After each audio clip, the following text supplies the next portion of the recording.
Let's talk about the Nakba. The Nakba is one of the most important things for us to really understand because it lays at the very heart of why so many people are pro-Hamas and pro-Palestinian, why there are accusations of apartheid and ethnic cleansing, and what is fueling so much of the ire and the anger toward Israel. It's also at the heart of what has created this anti-Zionist narrative, and it is the very heart of what has created the story of the Palestinian people and of their victimhood. It has enraged them into this psychotic delusion of justifying terrorism.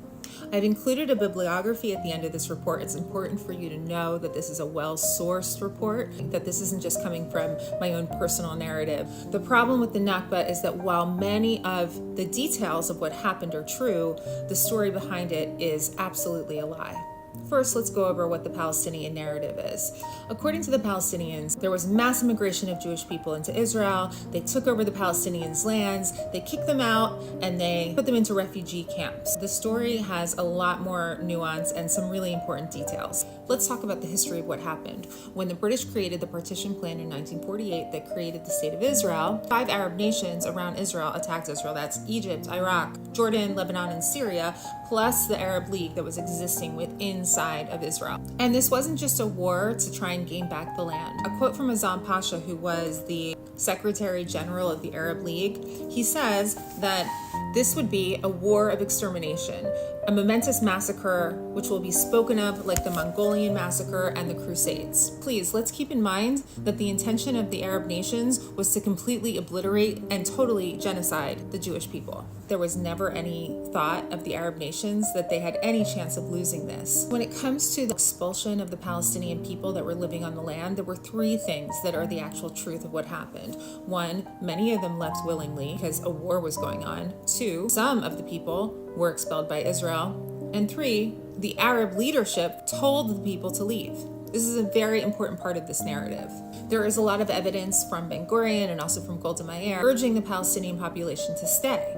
So the word Nakba, it means catastrophe. And this is a very important fact about how this word came to be. It comes from a writer, Konstantin Zurich, that when he coined the term Nakba, Nakba actually refers to the failure of the Arab nations in annihilating the Jews, and not the expulsion of the Palestinian people. This is a very important distinction to understand what the original people actually felt that the catastrophe was. So why is this quote from the Arab League important, that this is a war of annihilation? I'd like to point out just how serious this threat of a war of annihilation is. Let's talk about the Mufti. The Mufti was the Palestinian leader in Jerusalem at the time of the Holocaust. He was super in with the Nazis. His desire to annihilate the Jewish people was extremely serious. In 1941, he fled to Germany, met with Hitler and Eichmann to talk about the Jewish problem.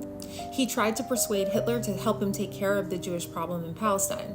He also received monthly stipends from Hitler to help with the eradication of the Jewish people in that region, and also recruited an army of 20,000 Muslims to fight in the SS. If it hadn't been that Hitler was defeated in Egypt, that's exactly what would have happened. He had already started to conduct plans to build gas chambers in Jenin to recreate the German extermination process. So as you can see, the local statement of a war of annihilation was extremely real. So going back to Israel, in reaction to the war that had started in 1948, all of the surrounding countries that attacked Israel forcibly expelled their entire Jewish populations. That is true ethnic cleansing. So against all odds, when Israel was expected to lose the war, instead they won the war. And now this created a situation where there were around 500,000 to 700,000 Arabs that were expecting to ride back into Israel. These suddenly were made into refugees. Israel does face some harsh criticism for creating these refugees. But after this war that was enacted on them, the real attempts for genocide, to be quite honest, Israel didn't want to invite these hostile people that wanted to annihilate them back into Israel. I think that is understandable. And what would normally happen in a war where the other Arab nations would absorb the populations that were made refugees, none of them did. And that is how the Palestinian people were born and made to be permanent refugees. Now what's happened is all of the blame, this part of the attempted annihilation, the fact that the Arab leaders pushed these people out of their homes, all of these details are left out of the story. The mission has always been to annihilate Israel and to undermine the Jewish people and not recognize their right to their homeland.